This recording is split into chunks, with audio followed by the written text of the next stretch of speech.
Hyderabad division کے commissioner Fayyaz حسین عباسی نے عوام کی جان و مال کے تحفظ کو مدنظر رکھتے ہوئے ضلع حیدرآباد میں دفعہ 144 نافذ کرتے ہوئے پتنگ بازی پر مکمل پابندی عائد کر دی ہے۔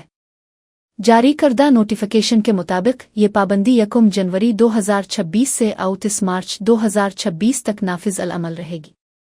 اس دوران سرکاری و نجی مقامات پر پتنگ اڑانے، پتنگوں کی خرید و فروخت اور ڈور، خصوصاً کیمیکل اور دھاتی ڈور کے استعمال پر مکمل پابندی ہوگی۔ اس کے علاوہ پتنگ بازی یا اس سے متعلق کسی بھی قسم کے اجتماع کی اجازت نہیں دی جائے گی۔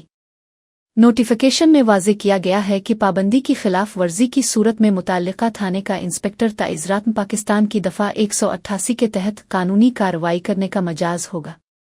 کمشنر حیدرآباد نے عوام سے اپیل کی ہے کہ وہ قانون کی پاسداری کرتے ہوئے انتظامیہ سے تعاون کریں تاکہ کسی بھی ناخوشگوار واقعے سے بچا جا سکے اور شہریوں کی جان و مال کا تحفظ یقینی بنایا جا سکے۔